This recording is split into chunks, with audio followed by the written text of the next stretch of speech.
Motor manual harvesting of tree length means felling the tree, which is directly followed by delimbing and topping at a predefined diameter. This is typical to the tree length harvesting method. It is a flexible option since nearly every tree can be processed, there are no dependencies on skid roads, and investment and relocation costs are low. There are some limitations such as the high skills needed during the work, low safety of the work, and increased strain on the workers. Sometimes, there is a need to have additional workers on site as a safety requirement. The main use is on those sites where tree lengths are skidded, broadleaf trees are present, the tree size is too big for a harvester, or the stand is not accessible for mechanized harvesting. The work is heavy and dangerous. Time consumption, productivity and costs depend on many factors such as the tree size, species and pruning condition.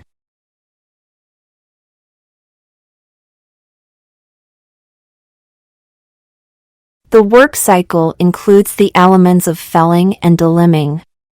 First, the work elements of felling are done, which may be more or less numerous within a work cycle, as described in the tutorial on motor manual tree felling with a chainsaw. Once felling is done, delimbing is approached from the bottom to the top of the tree, and it consists of a sequence of movements along the tree which are intercalated with cuts done to remove branches and finally, to top the tree. In this example, we are going to see the following work elements: walking to the tree, choosing the felling direction, removing the buttresses from the standing tree, making the felling cuts, wedging, retracting on the escape path, removing the buttresses from the felled tree, removing the remaining fibers from the tree end, moving along the felled tree, cutting off the branches.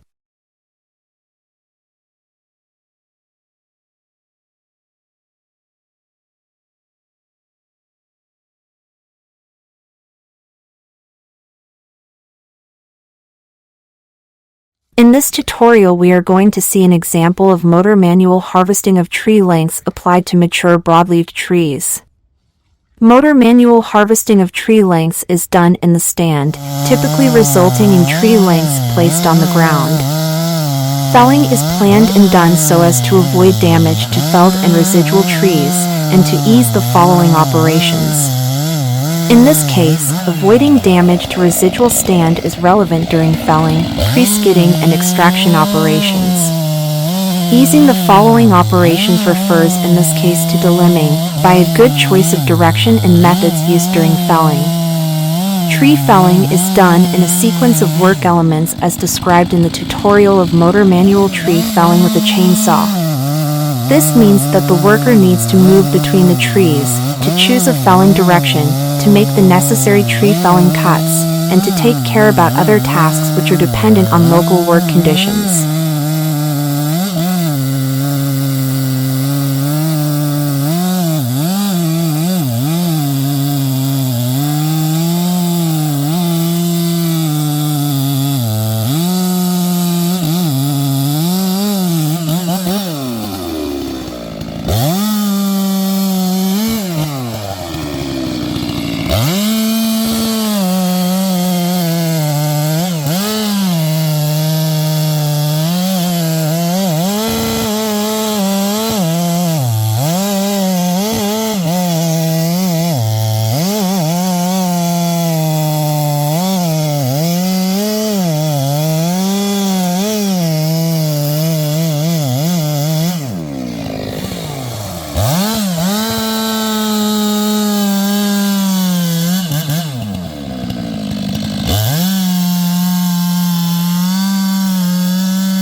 The methods used in motor manual tree delimbing, on the other hand, depend on the species group, being different between coniferous and broadleaved trees.